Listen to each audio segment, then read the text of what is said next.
Hey y'all, I'm gonna be reacting to Love of Kill episode 5. I'll be watching it off of Crunchyroll's website, and I will be starting my reaction from the 1 minute and 40-second mark in 1-0.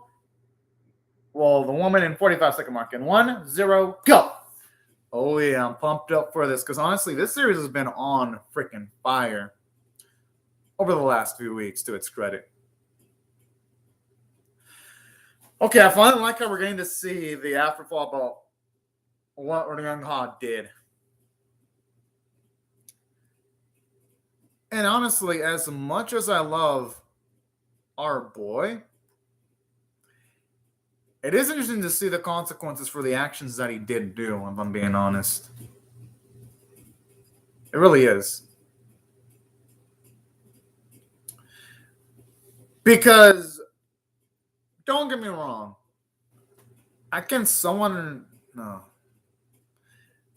maybe somewhat understand why he'd do what he did. But what he did, though, there are definitely going to be negative consequences, and there's going to be negative ramifications for what he did. And I like this, where this series has characters take some pretty damn gutsy actions, and there's interesting consequences behind those gutsy actions. Because at least in some of the anime coming out this season, there's like a lack of consequences at all.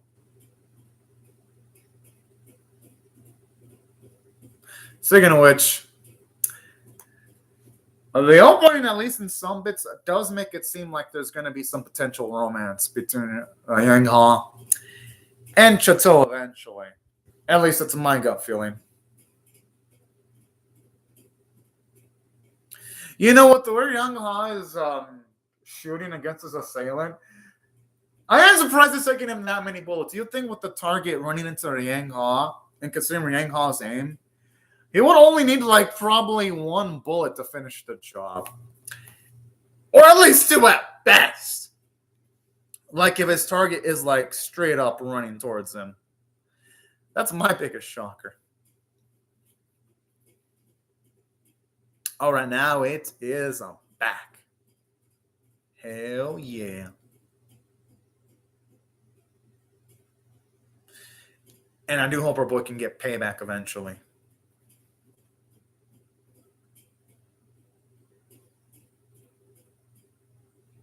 The thing is that a hostage has way more value than the typical person that encounters in his life, though. To him, Chateau is, I wouldn't say everything, but almost everything to him, at the very least.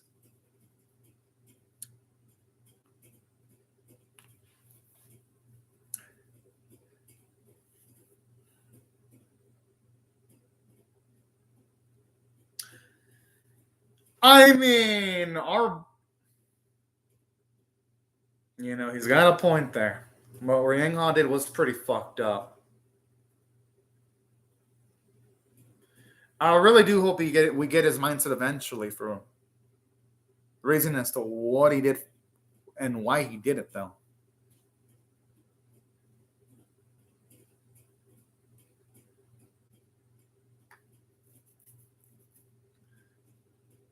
I love how the man looks absolutely triggered in saying that.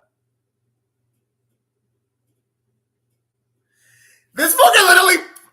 Why in the fuck did he bring a knife to a gunfight? Yeah, with that, yeah, Rangal is gonna just win it. I'm surprised he's still able to move with a bullet inside of his body. Damn! Well, that explains why they didn't even bother showing the fight in the previous episode. Holy shit.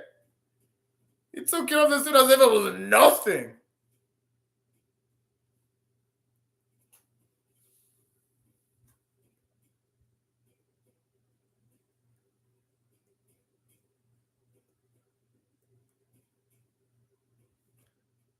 Although it's from Chateau's perspective, she's probably emotionally held hostage from Renee Yang Ha. So, damn, okay. I actually like this series at the very least demonstrates that even though, yes, Chateau can't dominate in every competition she's in. Oh, fuck. But I do like how in this series, even though, yes, Chateau doesn't end up most of the competition she's been in the series, I like how they always make sure that she has feats that show up her competency, like how she was able to get out of the car before it blew up. That is damn impressive there, straight up. Biggest question is, how are the bullets not working? Oh no, they were working. It's just this fucker can just tank him like a fucking sponge.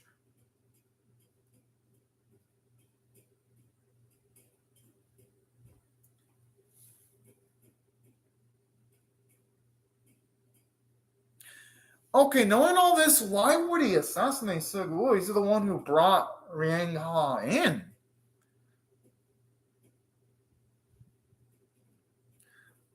That's what I'm wondering. Because he naturally seemed like the sweetest guy. Aw, I like him. But now it brings up a lot of questions, though. Unless this Wu person was about to do something bad. And that's why our boy had to pull the trigger. That's my guess.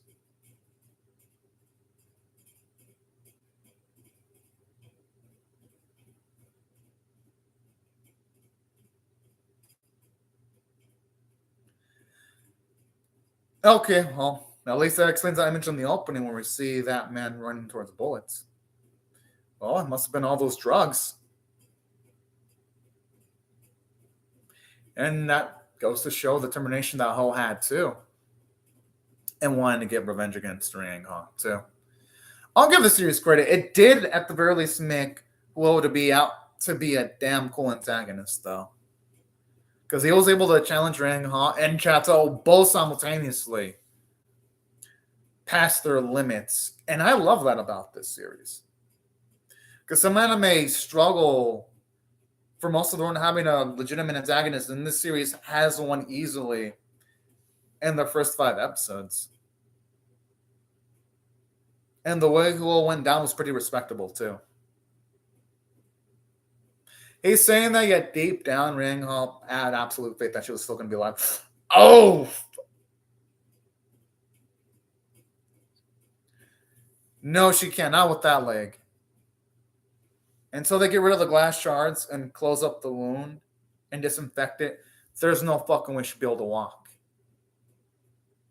For a while. No, this girl needs rest. That's what she needs.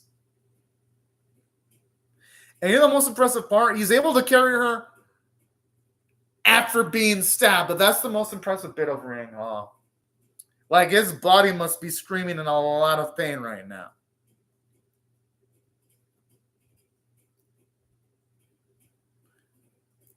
And I'll give this episode credit. Last week, I did mention that the episode felt rushed, the previous episode, because it skipped the first half of his fight with Al. I like how this episode fixes that by showing us what happened last week and then continue on afterwards from what we saw in the previous episode. That's some damn good writing from this episode.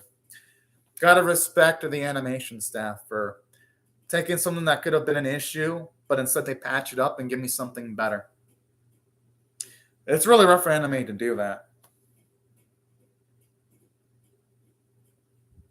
I mean, Ring Out has some fucked up expectations. Oh. Ah. Holy fuck. I mean, she has to, man.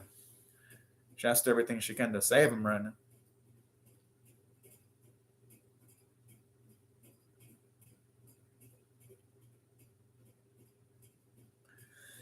Ooh, boy, I wonder who's it. Oh, shit. I'm assuming that's going to be the badass motherfucker that was dodging some of the bullets and throwing blades at Riang Ha. Has to be that same kid. Because at least the top portion, I mean, the bottom portion of the head looks similar.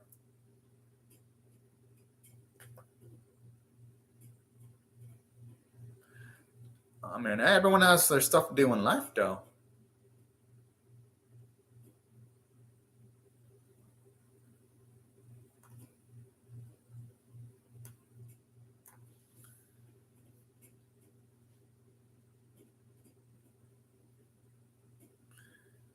Yeah.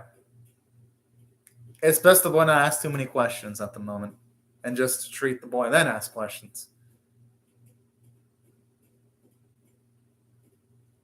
I don't think they can take him to a regular hospital, though.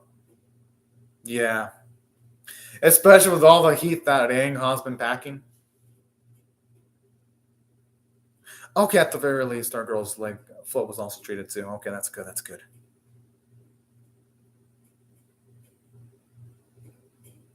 No, I like the way he waves there. That's cute.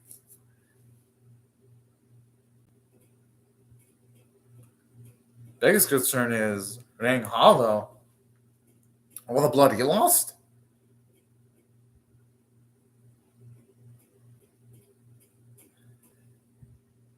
Hmm. I mean, hey, the kid's got to do his job. I'm not going to blame him for wanting to contact the boss. I mean, he's got to do what he got to do in life sometimes. This beautiful fucking troll. I am sure he had. Or maybe, no. Okay, you know what? It's possible he might have never passed out, actually.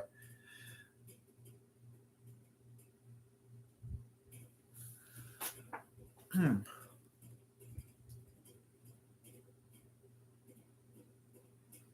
That's a damn good question here, actually.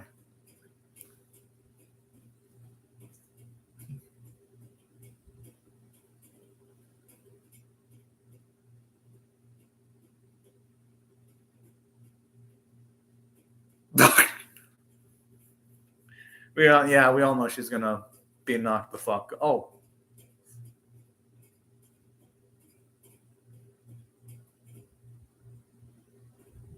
yeah, and plus her life's gonna be in danger considering that she's now she's now an accessory to Yang Ha now, considering what she did and considering she saved his life. He is right. They need to collaborate more now if she wants to live. Because by herself, she would have been dead not once but twice if it wasn't for Yang Ha. I mean, yeah. The thing is, our girl doesn't seem like the type that. Yeah, but our girl doesn't seem like the type who runs away from problems, though. At least that's the feeling I get from her.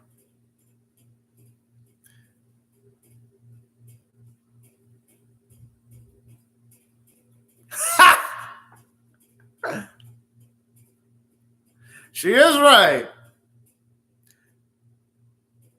The thing is, would he be able to run that much with this injury? I mean, injury though. But she does have a point.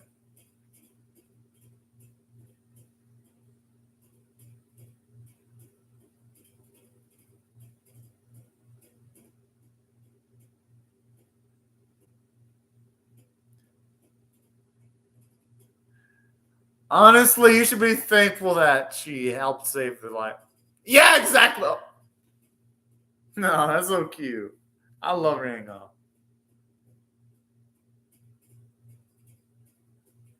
Nah, she sucks at acting like she's asleep, though. But that's what I love about Chateau, too.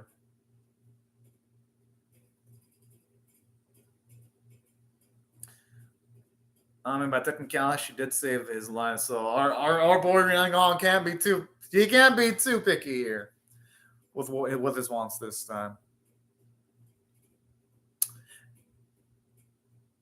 Oh, okay. I actually don't mind getting to see more of Chateau's past here. I'm gonna.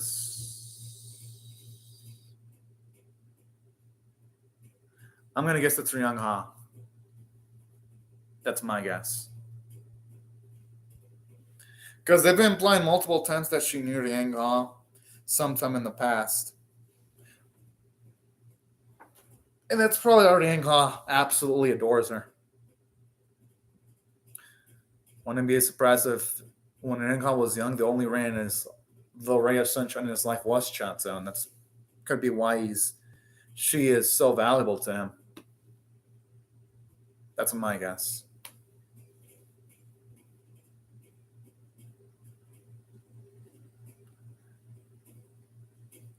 And this is good. This is gonna be a fucking unit with the way he recovered pretty damn. Is she actually wondering why the man knows her schedule? If this motherfucker's capable of getting weapons from who knows where, being able to track her relative location when the tattoo dude shot the gun in the air, him knowing her schedule should be relatively easy in comparison to all the other shit that Yang Ha's done. I'm just saying.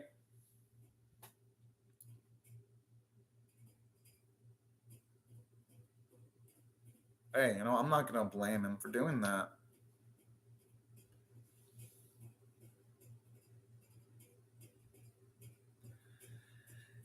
The thing is, though, she needed to do that cooperation to survive, though. Whoa, damn!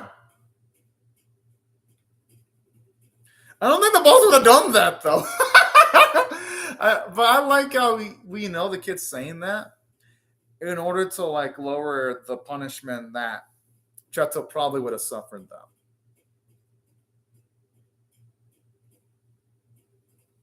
I feel bad for this doctor, though.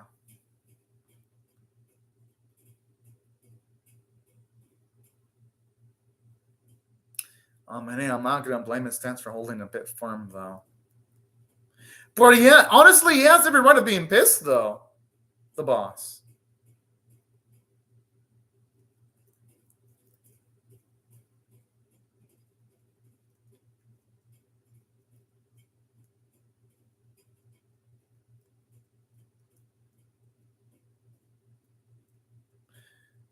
But knowing our boy, he'd probably find out, though.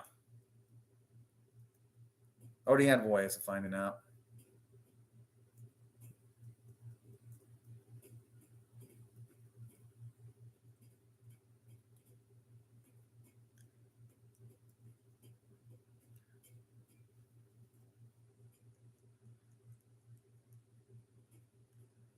Oh boy. And the way he's saying that with that unpleasant look in his eye implies that Choto's life is going to be in danger pretty soon.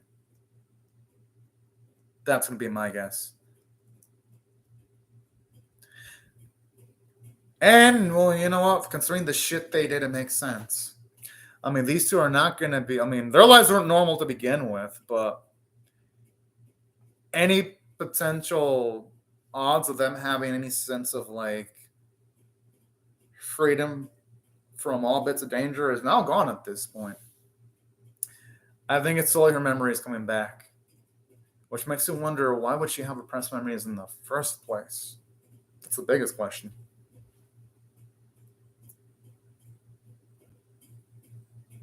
I mean, she may be fine physically, but she doesn't look like she's all in there psychologically. And not that I would blame her either.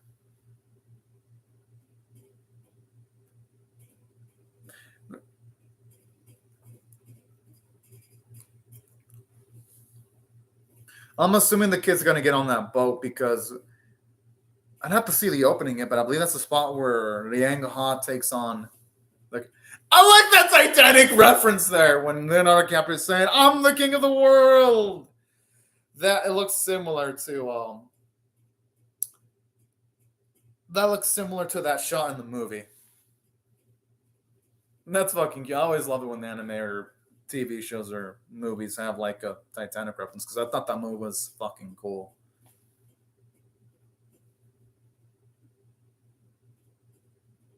Huh. I don't know why every single time I see a glasses character push up their glasses, I have the urge of pushing up my glasses. Have it at this point.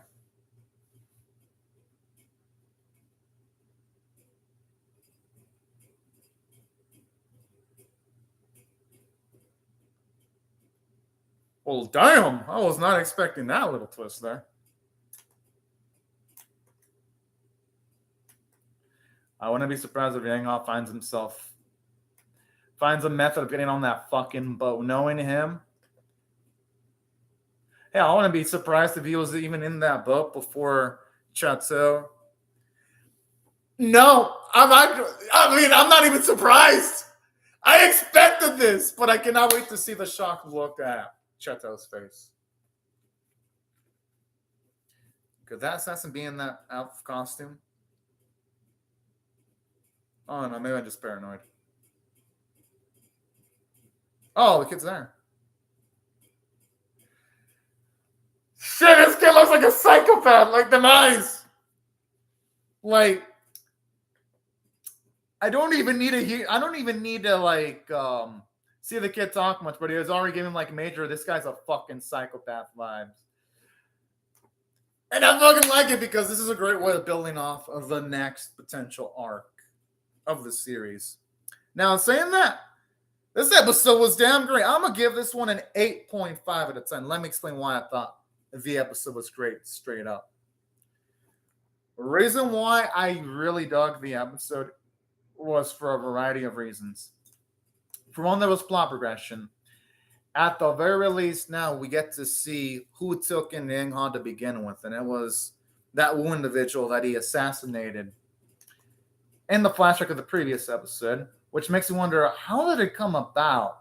But that's what I like about this episode. It provides answers and gives us more mysteries. And I even love how in this episode, it makes the whole plot more intriguing by finding out that Chateau has repressed memories that are slowly coming back to her. I thought that was actually really sweet.